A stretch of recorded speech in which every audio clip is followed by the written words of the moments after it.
Hi, Gemini. Welcome to your July 2018 Astro Update. It's Raina here. So for you in July, well, for all of us, we're having a pair of eclipses. And because of this, July is considered a month of change. Now, sometimes eclipse energy can affect us later on. So maybe a month out and even a month before, actually, from what I have heard. So this can be something you're feeling if you're listening in June even. So we begin the month with the sun in Cancer, which happens to be your second house of earned income, Gemini. And this is going to be true no matter what year we're talking about. As the month of July begins, you always have the sun in the second house. But some of the other energy may not always be there, and you don't always have solar eclipses in Cancer. But the reason I bring this up is because this can be a good money time for you in July. And if you think back in other years, you might find that this has been the case before, where you have gained financially in July. And this, even though the second house is supposed to be about money that you earn, I remember in my own life when Jupiter was in my second house that I received some money that wasn't from the work that I did. So I would broaden it to include any kind of financial boost. And I'll get to that solar eclipse in the second house in a second. I did want to say that Venus is in your third house until the 9th. You rule the third house, okay? Your third house is Leo. And to have Venus in that third house for over a week as the month begins means that you could be gaining from something that has to do with teaching or writing, and also with the internet. So if you have some kind of a blog or a vlog, that a YouTube channel, you might be reaping the benefits. I feel like there is something with publishing, writing for Gemini in July, because even the lunar eclipse happens in the 9th house, and that can be publishing. So you may be finishing a book that you have written in July, but definitely anything with teaching, you might be profiting from that in some way. Venus in the third house can be making nice with siblings, finding love with somebody who lives in your area, maybe a neighbor. For some reason, Melrose Place flashed into my mind. That is really random. I mean, it's not really random because I think that was like 20 years ago, 25 years ago, maybe close to 30 years ago. I don't remember. It was like at least 25 years ago.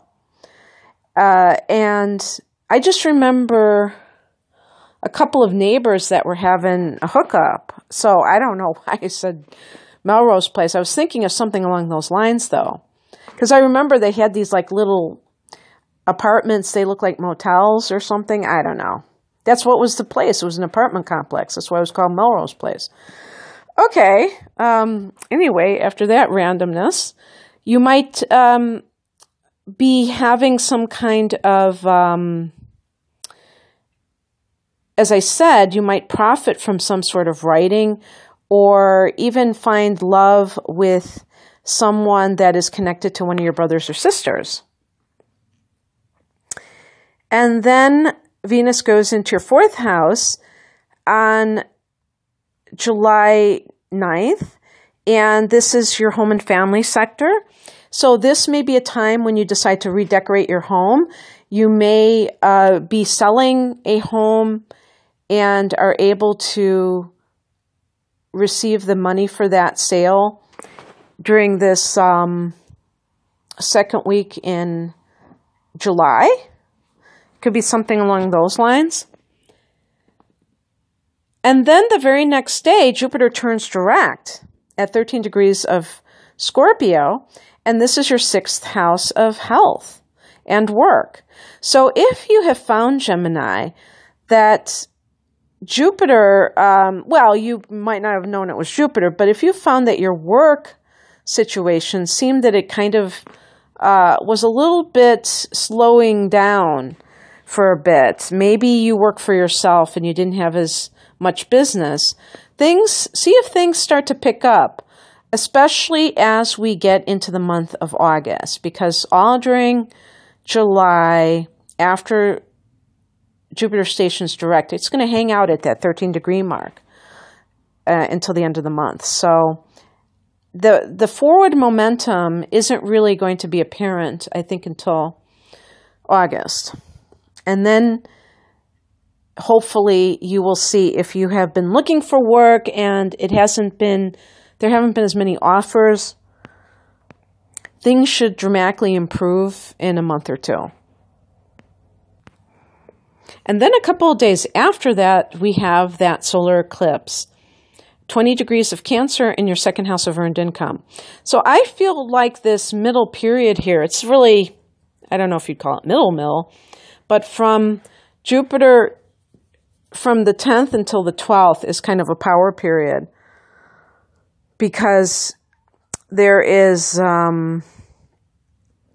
Jupiter turning direct is a big deal, and the solar eclipse is a big deal. In your 2nd house, this can be very helpful for money that you've earned. And, with Jupiter turning direct in your work sector, sounds like they're working hand in hand to increase your income. And there can be more opportunities for making money, maybe more income streams for you, and you may feel like everything is back on track in your life. And also that sense of more possibilities, so that you're not dependent on one source of income. You may have different ways to make money in addition to how you make it right now.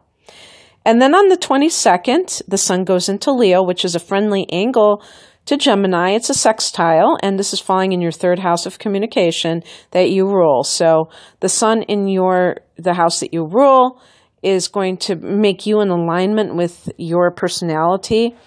And a few days after this, very interestingly, we have yet another Mercury retrograde. And so in the 3rd house that Mercury rules, this should be, I don't know if it's going to affect you more than the average person or not, especially since, because you are ruled by Mercury, but in addition to that, it's occurring in the house that it rules. So it's like Mercury, Mercury, Mercury. So in the 3rd house, it can deal with any kind of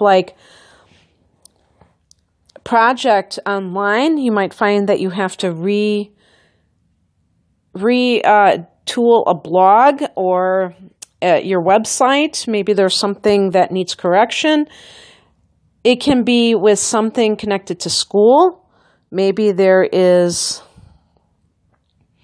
some kind of miscommunication with a document that has to be redone or corrected.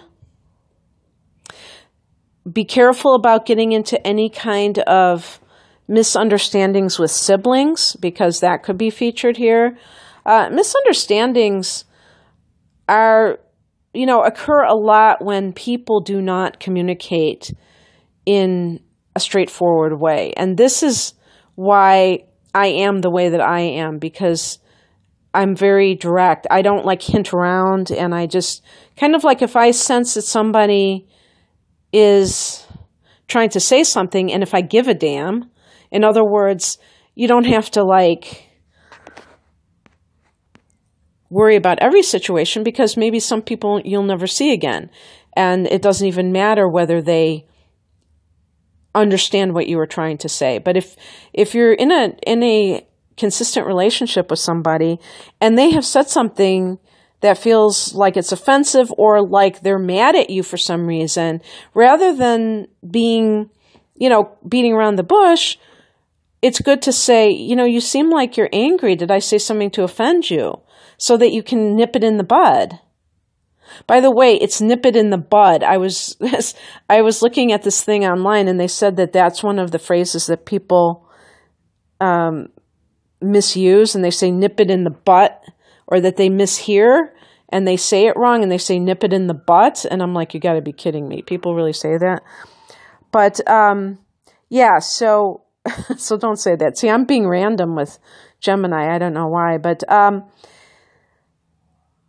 so keep your lines of communication open, especially at this time, so that nothing festers and that you can really nip it in the butt.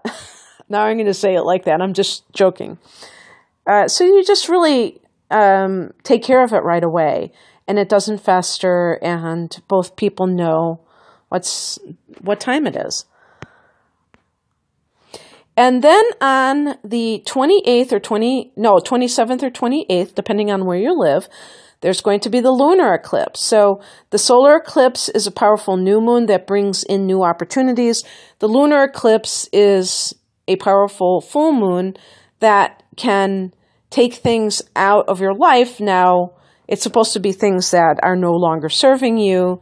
And so just the fact that this eclipse is in Aquarius makes it a great time to break bad habits that maybe have been stubborn, hard to actually contend with.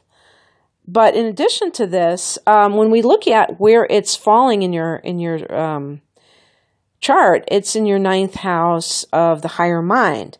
So this could be more on the mental level, where you realize something about your belief system that makes you aware of like how you view life itself and God and things of that nature, and maybe a little bit about how you have held yourself back in some way from really being happy, accomplishing the things you've wanted to accomplish, because for some Gemini people, perhaps you put too much emphasis on the mind versus the soul, and that led you to view things just from an intellectual perspective, and now you're seeing that the spiritual part of life isn't necessarily about logic or using your mind, that you can't always prove things in a tangible way, and that you don't have to, and that's not the point. And there can be a sense of liberation when that happens. It could be a definite aha moment of something that connects with the spirit. And it can be a time also where you're finishing a very important long-distance journey. And you may have been transformed by that. Maybe you are leaving to go to some... or maybe I was going to say maybe you're leaving to live in a foreign country, but maybe that is over with, and it came kind of suddenly that you decided that you didn't want to live abroad. Perhaps you've lived there for years, and it's just like something is pushing you to come back home. Venus is going to be in that 4th house of home and family at the time of this eclipse. So it may be a time when you feel more drawn and attracted to your place of birth. So it can be the ending of a writing project that you are about to publish. There are many possibilities. But anyway, I hope that you enjoyed this, Gemini. This is the kind of reading somewhat similar to what I do in my personal readings. So this is a demonstration of that type of reading. However, in terms of transits, I'm going to go out for a whole year and look at trends. I used to focus more on minutia, and I'm focusing more on the big trends because I also do personality trait analysis, looking at what signs your inner points are in and how that affects you, and also what houses your planets are in. Because my feeling is that transits are nice, predictions are nice, but there are no guarantees, because we do have some free will after all, right? At least I think so. So we can't just say for sure that everything is destined to happen. And in addition to that, even if somebody can tell you that you're going to get a great job, are you going to keep that job? So it really does always boil down to, or end with, you taking responsibility for your own actions and your own life, and being able to do something along those lines and take advantage. And you use astrology to see when the sweet spots are. It doesn't mean also that you cannot find love except during certain periods, or find a job except, during certain periods. But it's just when the energy is most favorable for that within a given frame of, amount of time. So, it's more, personal readings are more about self-actualization. But the reason I say this as well is that this is a general reading. So some of these timing issues may not be accurate for your particular degree of Sun in Gemini or Gemini rising. Okay, well, I wish you all the best in July. Take care, Gemini.